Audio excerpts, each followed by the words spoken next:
There's a lot of money tied up in housing along the Portsmouth waterfront. But when the building is done and it's time to sell, housing is not the only thing on the market. An image is also being sold.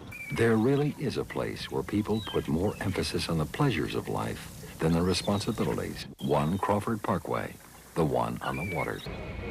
In mid-August, the Crawford complex will go condo. When the prices go up, so will its value increase for the city. Tax revenues are expected to triple. But the selling job isn't easy. Sometimes you get back, but this is Portsmouth when you're talking about how much you're selling them for or where you're located, because the more people who live down here, the sooner you'll get retailers to revitalize that area of Portsmouth, which is really the one low point right now. So far, about a third of the 120 units have been sold. Another project on the drawing boards is Worthington Square. 34 townhomes will be built here on the fringe of the waterfront plan.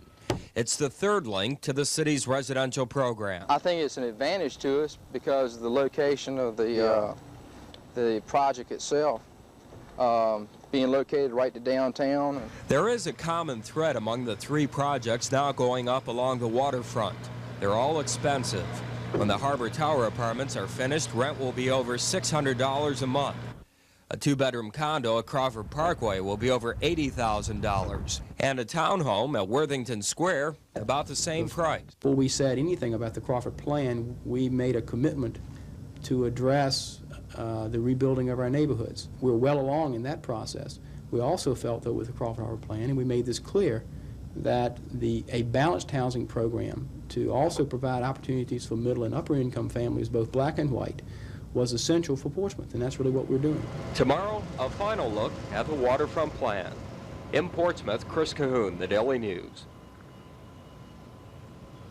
You must remember that this is steam coal, and it consists of very small pieces of coal.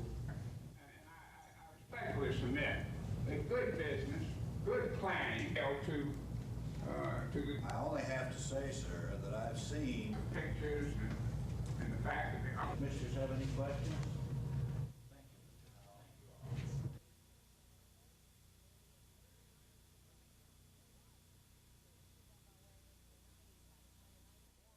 Despite all the construction, there is room for more housing along Portsmouth's waterfront. Preliminary plans are online for 2 more additions to the Harbor Towers complex. And another project, the Harbor Village, is planned for the middle stretch of the waterfront. It's a lot of housing, and a lot of people will be needed. While our effort has been, I think, metropolitan-wide, there are a number of people who have expressed an interest in, Portsmouth residents who have expressed an interest in residing downtown. City officials believe the Portsmouth resident will give the initial support for waterfront housing. And if the Portsmouth resident comes back, then other Tidewater residents might follow.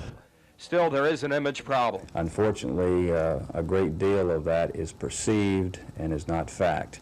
And it is something that we simply can't write off as saying, well, that's simply not true. It's something we have to be aware of. It's on people's minds. We have people making investments, people coming down buying older homes and spending a great deal of their financial savings on them. So I think as that kind of activity continues and more people become aware of what is going on in downtown Portsmouth, that image will change. It will not be an overnight thing.